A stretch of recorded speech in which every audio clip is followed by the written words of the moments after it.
우리 하나님의 말씀은 종교개혁이라는 말씀으로 은혜를 나누기를 원합니다.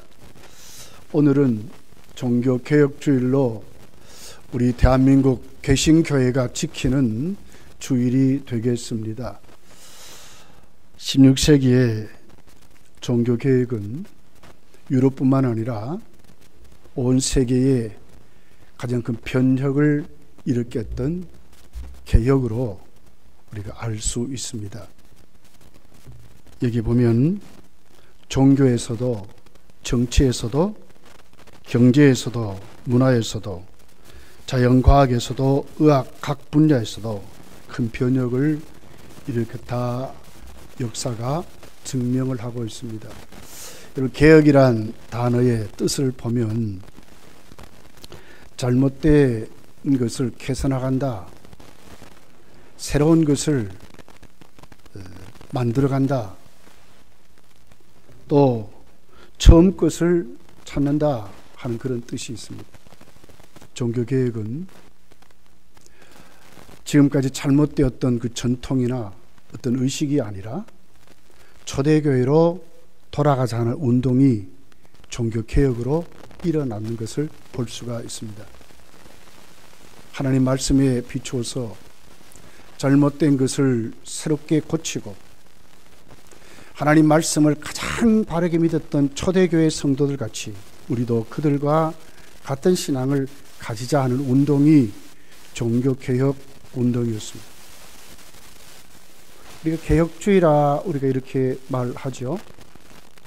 넓게는 개신교회 전체를 개혁주의라고 말합니다. 그러나 좁게는 칼빈이 루터가 일으킨 종교개혁을 교리적으로 기초를 넣고 뿌리를 내려서 확실하게 장로교를 세운 그 안을 들여다보면 하나님의 절대 주권을 인정하고 우리의 구원은 전적으로 하나님의 은혜라 하는, 오직 믿음으로 구원을 받는데 전적인 하나님의 은혜로 구원을 받는다 하는 것입니다.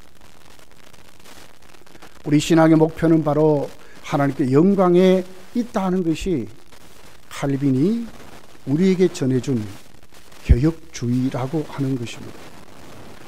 개혁주의의 가장 핵심은 하나님의 절대 주권을 인정하는 것입니다. 온 우주 가운데 아니 계시고 하나님 없는 하나님이 우리를 다스리시고 우리를 당신의 뜻대로 인도해 가신다 하는 것이 바로 개혁주의의 모토입니다.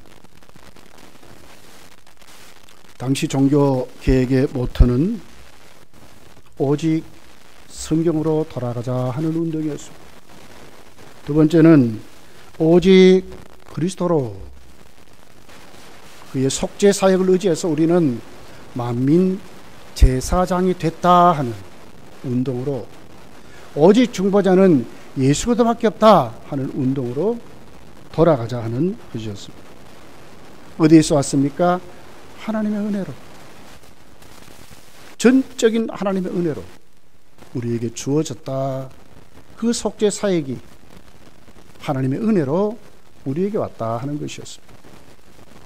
그러니까 주어진 그 은혜를 우리는 믿음으로 오늘도 우리는 구원을 받고 우리의 모든 삶은 하나님께 영광을 돌리는 목표를 정하고 사는 삶이 바로 종교개혁의 모토였던 것을 보게 됩니다. 종교개혁 역사를 보게 되면 초대교회는 온갖 박해와 핍박 속에 성장해 갔습니다. 예배드릴 곳이 없어서 지하 동굴 무덤에 숨어서 카타콤이라는 곳에 가서 예배드릴 정도로, 얼마나 오래 그곳에 있었는지 거기에 들었던 성도들은 거진 다 나병 환자가 되고 구루병이라는, 햇빛을 보지 못하니까 구루병이 걸려서 키가 큰 사람이 없었답니다. 유럽인들은 골격이 장대하잖아요. 그 사람들이 동양인보다도 적은 거예요. 그러면서도 그들은 하나님께 예배드리려고 개혁신앙을 가지려고 그렇게 노력했던 그들의 모습을 볼 수가 있는 것입니다.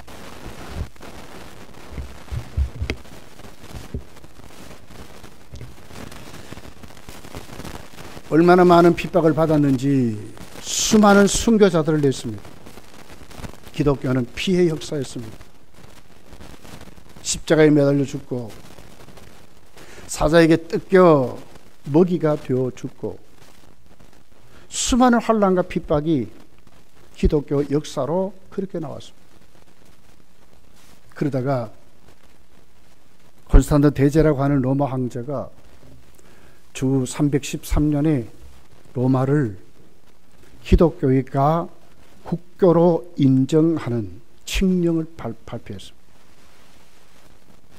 로마의 종교는 기독교가 되어버렸습니다. 숨어 도망다니고 순교자들을 냈던 그들이 이제는 자유롭게 오히려 더 떳떳하고 이제는 역사 속에 들추어 나와서 그들 속에 들어가고 더 활보하고 난리가 난 거예요. 이제 거기에 문제가 생기기 시작했습니다. 교회의 권세가 넘치게 됐습니다. 많은 사람들이 성직이 너무 좋으니까 성직자가 되려고 했습니다. 교회에는 구름대같이 사람들이 몰려왔습니다. 그러니까 뭐가 필요하겠어요? 성전이 필요한 거예요.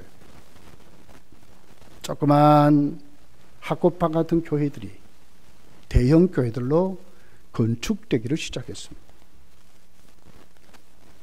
그러니까 어떻게 됩니까? 교회의 권위가 자꾸 높아지니까 오히려 교회의 권위가 정부의 권위보다도 위에 있게 됐습니다. 교황이 황제를 임명하는 시대가 되어버린 것입니다. 교회의 말이 전부였습니다. 얼마나 교회가 그때부터 부패하고 타락해 가기를 시작했습니다.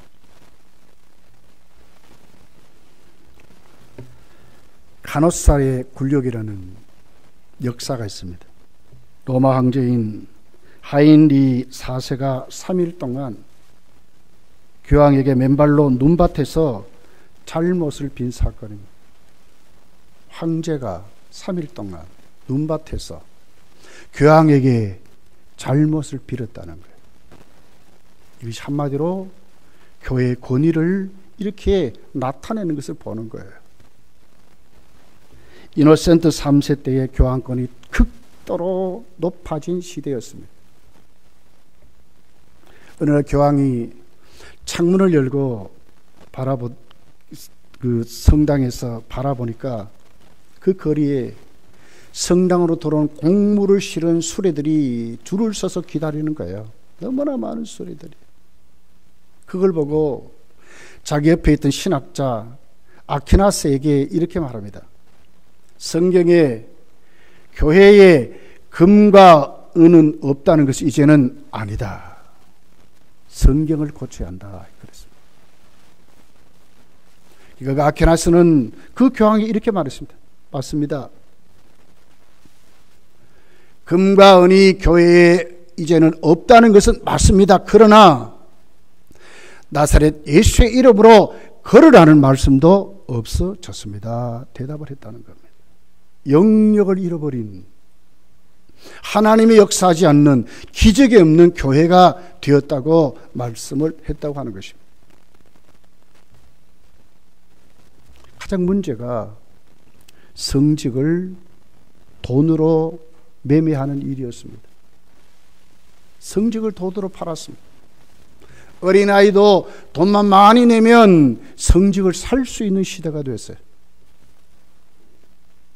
거리의 깡패들, 폭력배들도 돈만 내면 성직을 살 수 있는 시대가 됐어요. 얼마나 사제들이 부패하고 타락했는지 거리에 창녀들이 귀부인같이 거리를 다니고 그 뒤에 사제들이 따라가는 그런 시대가 되었다고 합니다. 사제들이 예배를 인도해야 되는데 무식해서 성경을 못 읽는 거예요. 얼마나 부패했는지.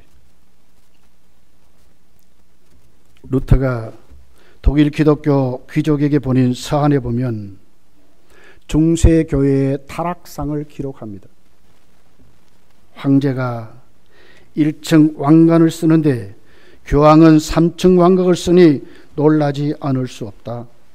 추기경들도 교회를 위하여 하는 일이라고는 하나도 없고 도적놈처럼 돈에만 정신을 팔고 있다. 교황청은 성직매매, 술주정, 사기, 도둑질, 강도질, 사칠, 매춘행위, 협잡질 등이 하나님을 모독하는 일로 가득 차 있다. 이렇게 편지를 쓴 내용이 기록되어 있는 것을 보는 거예요. 얼마나 타락하고 부패했는지.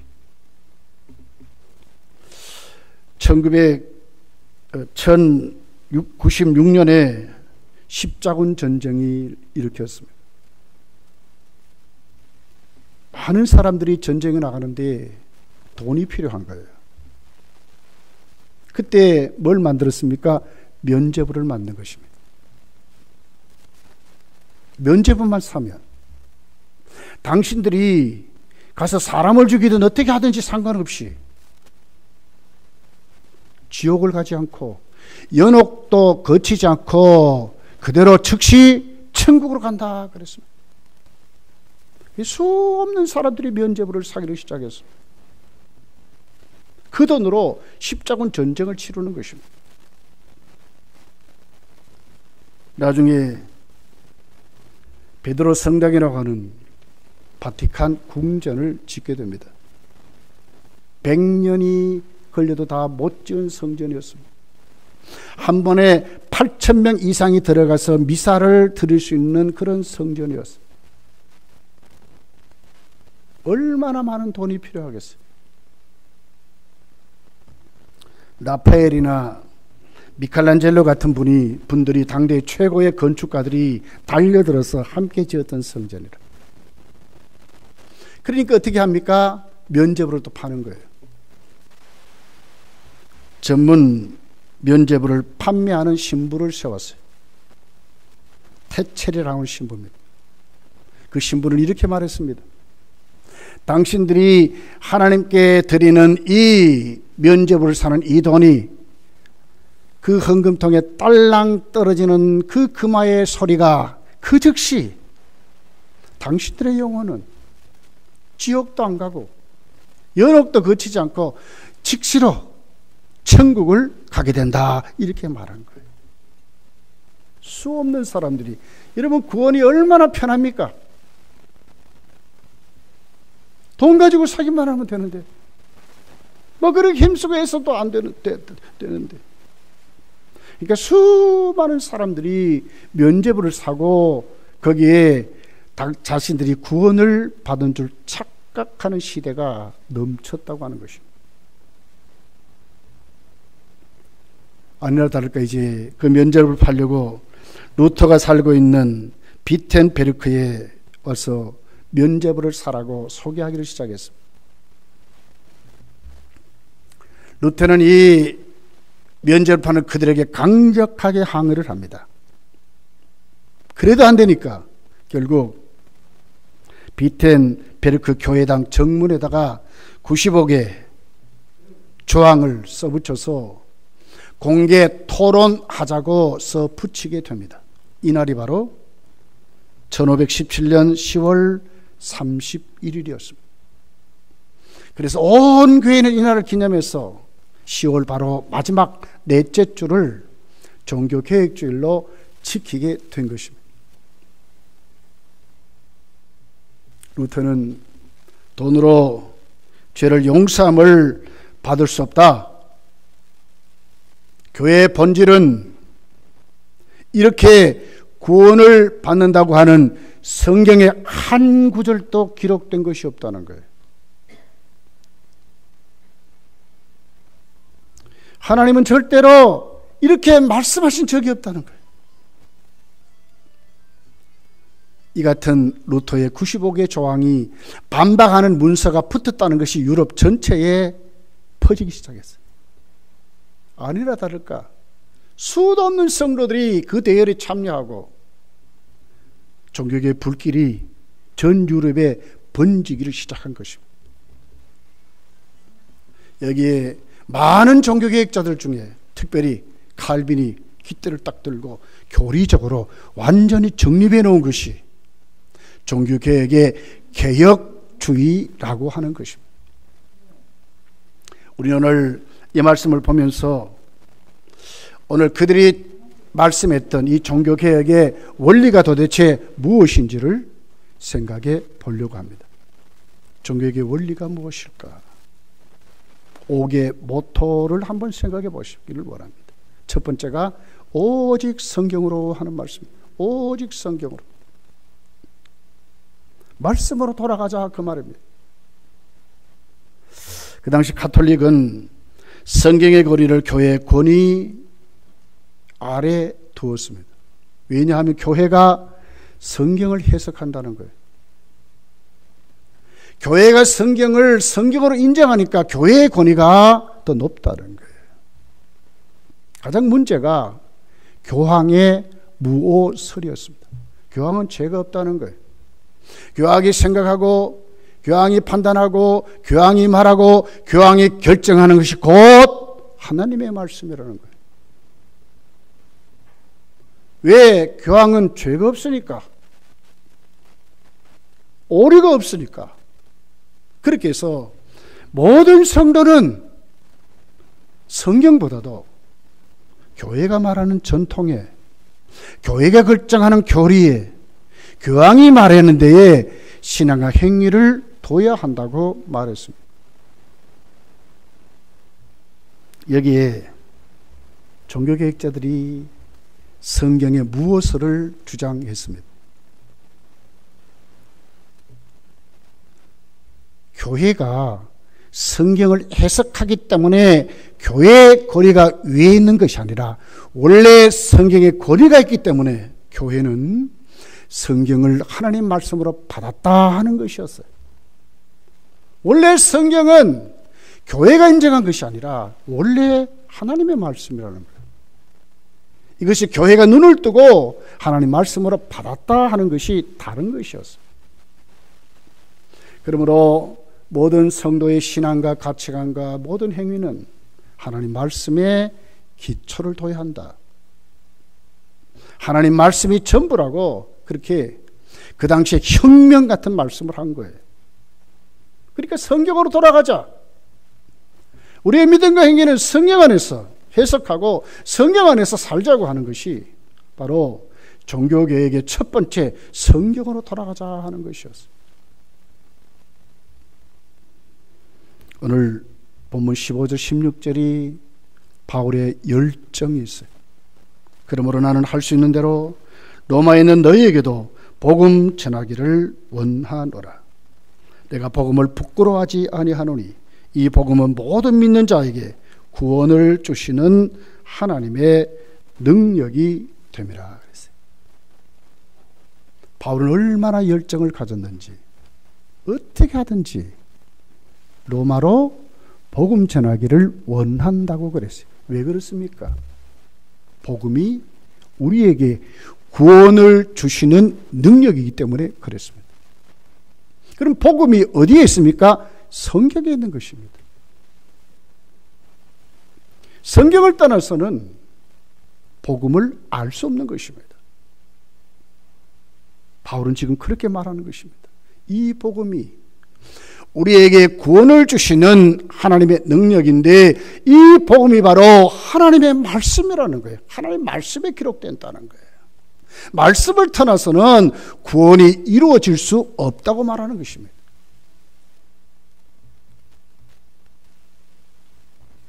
시편 기자는 시편 119편 105절에 보면 주의 말씀은 내 발의 등이요 내 길의 빛이이다 그랬습니다. 인생 내비게이션입니다. 우리 인생의 모든 길잡이입니다. 하나님의 말씀을 떠나서는 빛이 없습니다. 길이 없습니다. 오직 성경으로 돌아갈 때에 우리 인생의 길이 있다고 말씀하는 것입니다.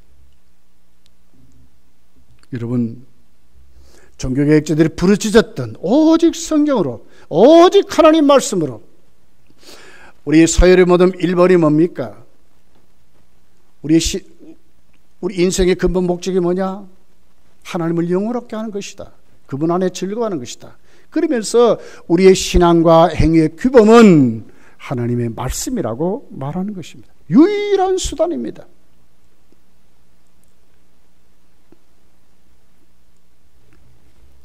두 번째로 그들은 오직 믿음으로 그랬습니다. 오직 믿음으로입니다. 왜 그렇습니까? 성도의 구원은 믿음으로 받기 때문에 그렇습니다. 마틴 루터가 로마서 1장 17절을 그런 바티칸 그 성전 그 28계단을 올라가면서 바짝 떠오른 말씀입니다. 이것 때문에 그는 종교개혁을 일으켰습니다. 17절입니다. 복음에는 하나님 의가 나타나서 믿음으로 믿음에 이르게 하나니 기록된 바 오직 의인은 믿음으로 말미암아 살리라 함과 같으니라. 이신득의, 이신칭의 그 말씀. 오직 믿음으로 말미암아 산다 하는 말씀입니다. 오직 믿음으로. 성도는 구원도 성도의 삶도 오직 믿음으로. 이것이 바로 종교개혁자들의 두 번째 모토였고, 루터가 종교개혁을 일으킬 때 그에게 콱 심어진 하나님의 말씀이었습니다. 오직 믿음으로. 하박국서를 읽어보면 구약에서 이렇게 말씀해요. 이스라엘 민족의 타락상을 보고 하나님께 기도합니다. 해볼 방법이 없습니다. 제사장도 타락하고 백성도 타락하고 해볼 방법이 없습니다. 하나님의 공의가 사라졌습니다. 제사가 사라졌습니다. 어떻게 하면 좋겠습니까? 그랬더니 하나님이 뭐래요? 바벨론을 보낸다. 그러니까 또 난리가 난 거예요. 세상의 바벨론은 우리보다 더 악한 나라인데 어떻게 저들을 통하여 하나님의 백성을 치십니까? 두 번째 기도하는 거예요. 그랬더니 하박국서 2장에 하나님이 그에게 응답하시는 거예요. 하박국 2장 4절에 있는 말씀입니다. 보라, 그의 마음은 교만하여 그 속에서 정직하지 못하나 의인은 그의 믿음으로 말미암아 살리라 그랬습니다. 이스라엘 백성이 문제가 아니고 의인은 믿음으로 산다는 것, 이게 답이었어요. 하나님의 구원은 믿음으로 구원을 받고 믿음으로 산다 하는 답이 벌벌 떨었던 하박국에게 대답했던 하나님의 음성이었습니다. 종교개혁자들도 그 타락하고 부패한 그 구교를 향하여 우리는 구원이 면접을 통해서 구원받는 것도 아니고 인간의 행위로 구원받는 것이 아니라 오직 믿음으로 구원을 받는다, 그렇게 외치면서 종교개혁을 일으켰던 것을 보게 되는 것입니다. 천주교는 이 말씀을 고의적으로 은폐했어요.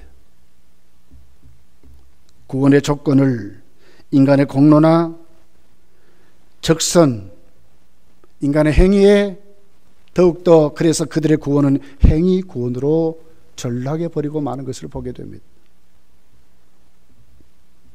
근데 그들을 향하여 종교개혁자 오직 예수 그들을 믿음으로 인간이 스스로 절대로 구원받을 수 없다고 강력하게 주장하고,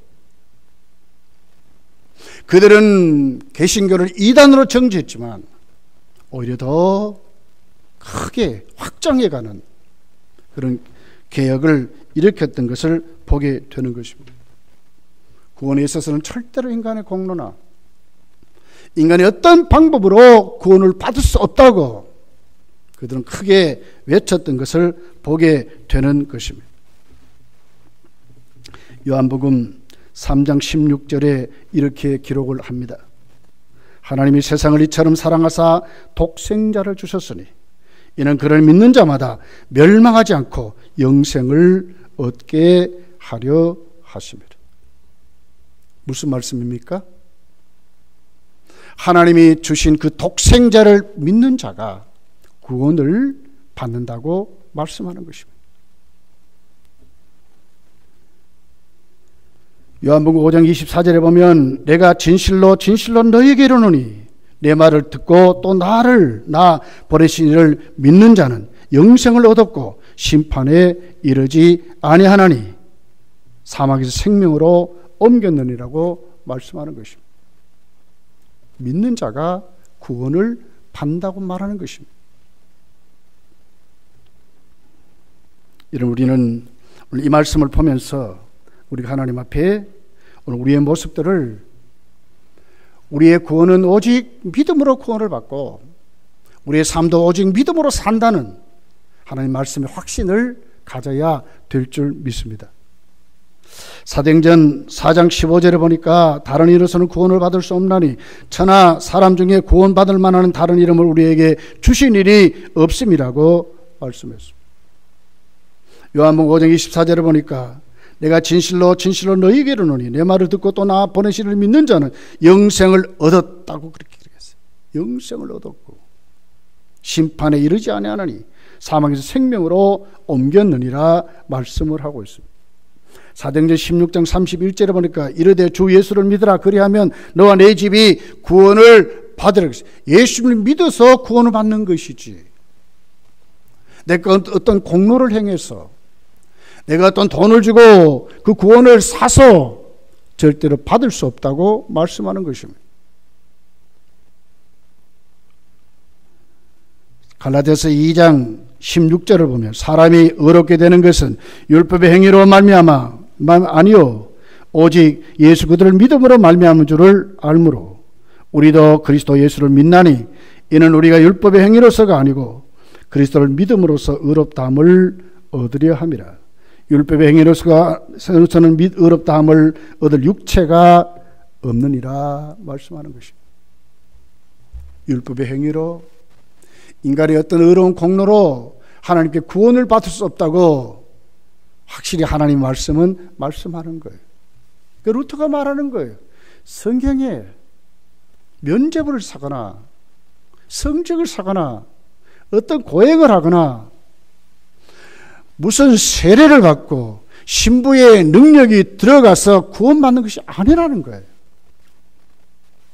오직 믿음으로. 구원받았습니까? 그렇다면 오직 믿음으로 사는 삶이라는 거예요. 믿음을 빼버리면 아무것도 아니라고 말씀하는 것입니다. 그 믿음이 뭡니까? 예수님을 믿는 것입니다. 성경은 확실하게 우리에게 말씀하는 모습을 보게 되는 것입니다. 종교개혁 주일에 우리 믿음이 확실하게 믿음으로 세워지는 그런 시간이 꼭 되시기를 예수님 축복합니다. 세 번째로 보면 오직 은혜로 하는 말입니다. 그 믿음이 어디서 왔습니까? 오직 은혜로 왔다는 거예요. 내 노력이 아닙니다. 내 깨달음이 아닙니다. 전적인 하나님의 은혜라고 말씀하는 것입니다. 로마 가톨릭은 당시에 행위 구원을 부르짖으면서 인간의 공로를 그들은 앞세워서 하나님의 은혜를 배격해 버렸습니다. 루터와 개혁자들은 구원이 그들이 했던 어떤 면죄부나 돈을 들여서 수많은 사람들이 교회 앞에 큰 공을 세웠잖아요. 지금도 로마 가톨릭 그 바티칸 궁전을 가보십시오. 그 베드로 성당이 그 안에 있습니다. 그런 작품이 없어요. 100년을 걸면서 지었으니까 얼마나 공을 세웠습니까? 뭐 좀 자랑해야 되잖아요. 좀 나타내야 되잖아요. 이름을 좀 그들이 거기에다 기록해놓고. 베드로 성당에 가면요 수많은 성인들의 묘가 그 밑에, 베드로 묘도 그 밑에 있답니다. 이름도 거기다 기록해놓고 그들을 찬양하고 그들의 공로를 인정, 그들을 성인으로 추대하는 그런 일이 너무나 많은 거예요.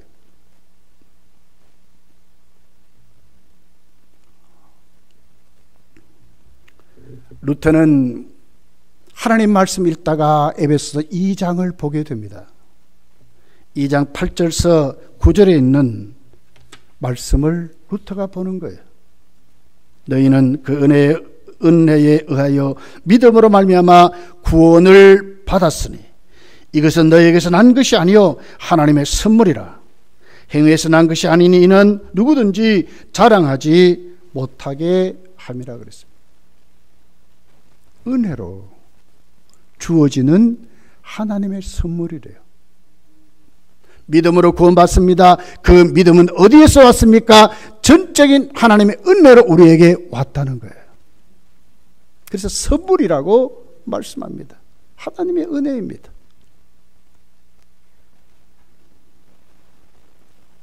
개혁자들은 그랬습니다.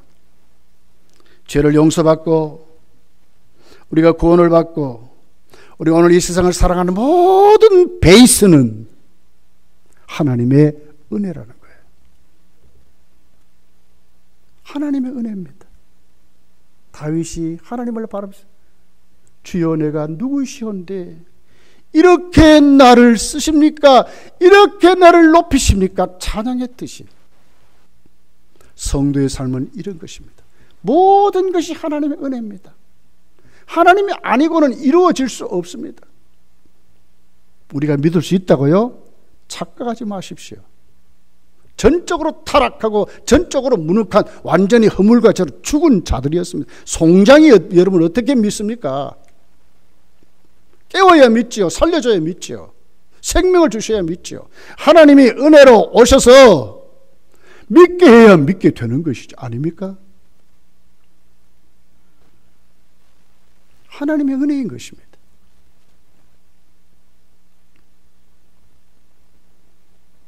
(16절에) 이렇게 기록을 해요. 이 복음은 모든 믿는 자에게 뭐요? 구원을 주시는, 구원은 주시는 것입니다. 여러분 착각해서도 안 됩니다. 구원 주시는 것입니다. 하나님 은혜로 주시는 것입니다. 믿습니까? 하나님이 주시는 것입니다.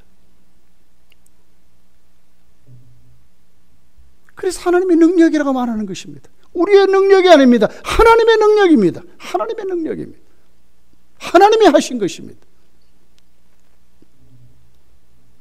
에베소 1장 5절 6절에 이렇게 기록합니다.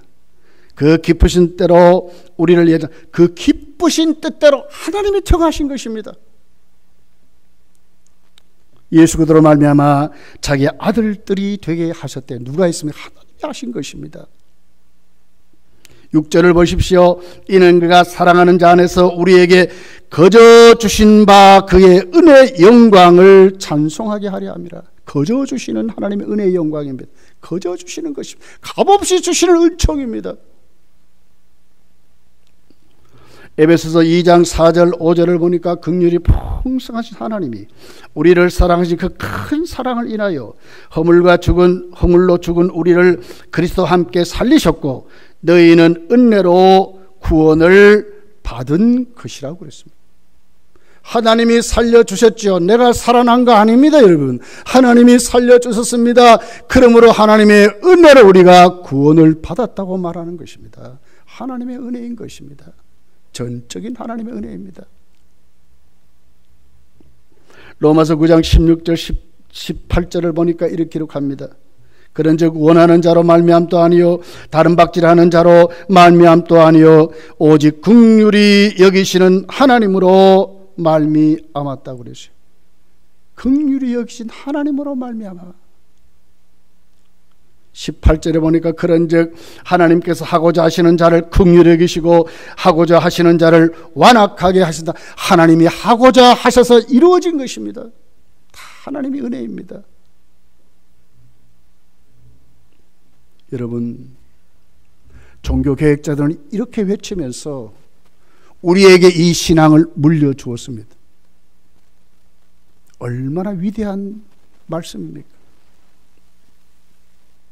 어떻게 해야 악착같이 노력하고 벌어서 다 바쳐버리고 아무것도 아닌 인생이 되더라도 구원 하나의 목숨을 걸었던 그 사람들, 어떻게 하든지 성직 하나 가지고 폼을 잡고 말이에요. 매천을 하고 부정축제하고 교권을 가지고 휘둘렸던 그들, 이게 죄가 뭔지도 모르고, 그런데 그들 앞에 개혁자들은 바른 신앙을 세웠고, 개혁주의를 세웠던 그들의 그 위대한 그 신앙이 우리가 지금 그 신앙을 받은 것입니다.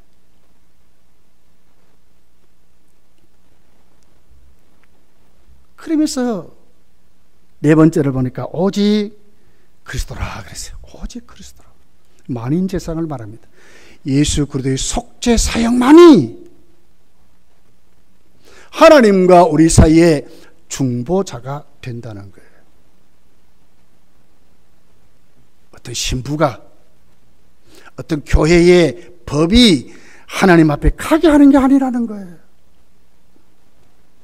우리가 어떻게 죄 사함을 받는가, 우리가 어떻게 구원을 받는가, 어떻게 우리가 하나님께로 나가는가, 어떻게 우리가 기도하는가, 신부를 거치거나 어떤 성인을 거치거나 그 안에 무엇이 있는 것이 아니라 오직 하나님, 당신의 아들을 주소서 우리의 죄를 대속해 주신 그 속죄 사역의 근거로 예수 그리스도만이 우리의 중보자가 되시기 때문에 누구든지 하나님 앞에 예수 그리스도의 속죄를 의지해서, 예수 그리스도의 공로를 의지해서 당당히 하나님께 나갈 수 있다고 말씀하는 것입니다.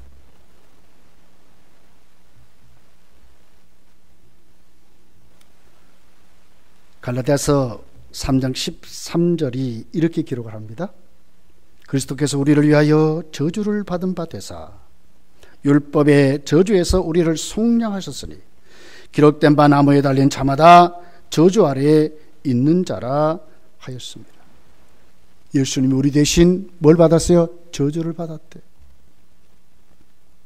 어디에요? 십자가에 달리셨대. 그 십자가의 그 은혜는 우리에게 속량함을 주셨다고 말하는 거예요. 우리는 거기에서 죄사함을 받았다고 말하는 거예요. 우리 죄값을 예수께서 대신 쳐주셨다고 말씀을 하시는 거예요. 갈라디아서 4장 4절 5절에 보니까 이렇게 기록합니다. 때가 참에 하나님이 그 아들을 보내사 여자에게 나게 하시고 율법 아래에 나게 하신 것은 율법 아래에 있는 자들을 속량하시고, 그래서 속량하시고 우리로 아들의 명분을 얻게 하려 하심이라고 말씀했어요. 아들의 명분이 어떻게 이루어졌습니까? 예수 그리스도로.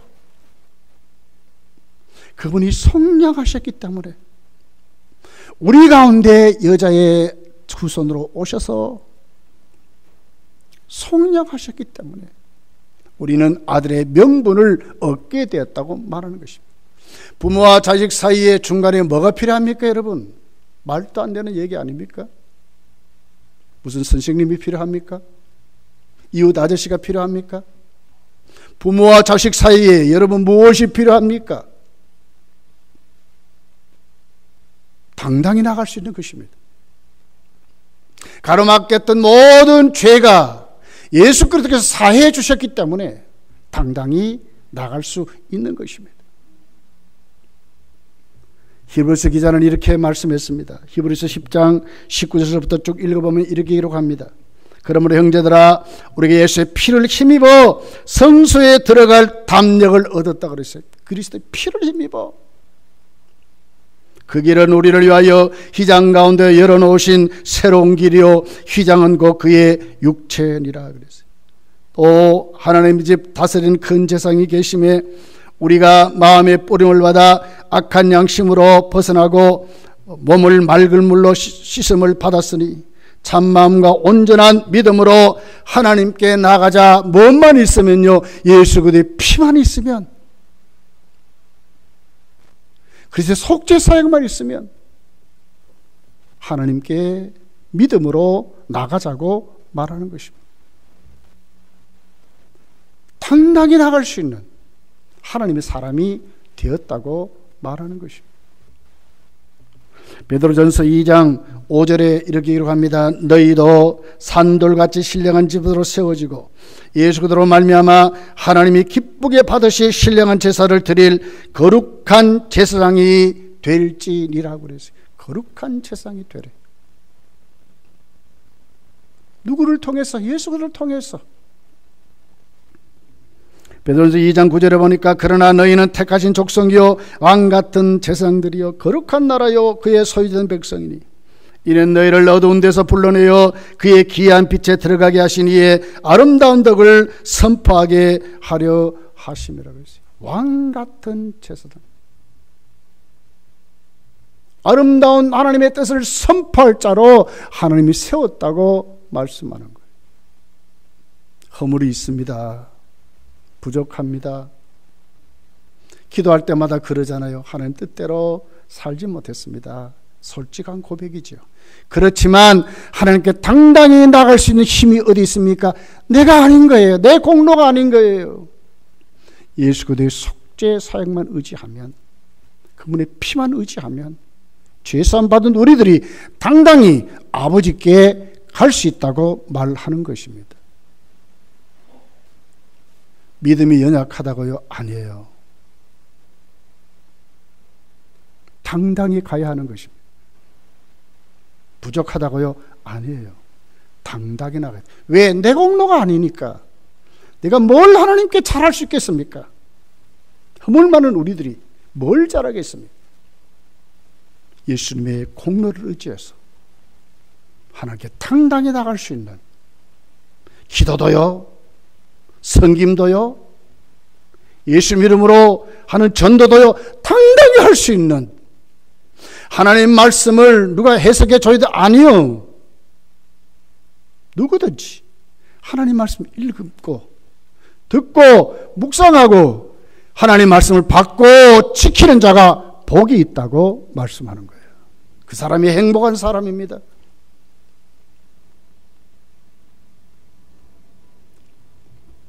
여러분, 만인 제사장이 됐습니까? 됐습니다. 어떻게 살아야 될까요? 이제는 하나님과 교제하며 사셔야 돼요. 더 깊은 교제가 여러분 속에 넘치기를 예수님 축복합니다. 다섯 번째는요, 모든 오직 주만 영광을 받으심. 모든 영광을 하나님께, 그 말입니다. 하나님을 높이고 하나님을 드러내는, 하나님께 영광을 돌리는 삶으로 목표를 정하고 살아가는 삶이라고 하는 것입니다. 이것이 성도의 삶입니다. 하나님께 영광을 돌리고 하나님께 목표를 세우고 하나님 이름을 높이고 하나님 이름을 드러내는 이런 믿음의 사람으로 누가요? 우리가 세워졌다고 말씀하는 것입니다. 이사야 42장 8절에 이렇게 기록합니다. 나는 여호와니 이는 내 이름이라. 나는 내 영광을 다른 자에게, 찬송을 우상에게 주지 아니하리라 그랬어요. 이사야 43장 7절에 보면 내 이름으로 부르는 모든 자 곧 내가 내 영광을 위하여 창조한 자를 오게 하라. 그를 내가 지었고 그를 내가 만들었느니라고 했어요. 로마서 11장 36절에 보니까 이는 만물이 주에게서 나오고 주로 말미암고 주의 이름으로 돌아감이라. 그에게 영광이 세세토록 있을지어다 그랬습니다. 하나님께 영광 돌리는 삶을 살아야 하는 것입니다. 고린도전서 10장 31절에 그런즉 너희가 먹든지 마시든지 무엇을 하든지 다 하나님의 영광을 위하여 하라 그랬습니다. 우리의 지상생활 모든 삶의 목표는 하나님께 영광을 돌리는 삶입니다. 우리 모두 다 여기에 눈을 떠야 될 줄 믿습니다. 말씀을 맺겠습니다. 종교개혁자의 개혁자들이 그 당시에 그 썩어 빠진 구교를 개혁했듯이 우리도 지금 우리에게 부딪힌 수많은 세속적인 문화들, 세속적인 것을 우리도 개혁되어야 될 줄 믿습니다. 예수님을 믿습니까? 예수님은 아멘으로 받았습니까? 그런데 아직도 옛 습관들, 아직도 내 타락한 자아의 욕망을 쫓아 산다면 이제는 버려야 하는 것입니다. 거기에 개혁되어야 하는 것입니다. 성경을 통해서 내가 돌아와야 하는 것입니다. 믿음으로 살기 때문에 예수님 모시고 예수님 왕으로 모시고 사는 삶을 이제는 우리는 가져야 하는 것입니다. 하나님의 은혜 없이 살 수 없습니다. 하나님의 은혜 앞에 우리가 엎드려야 하는 것입니다.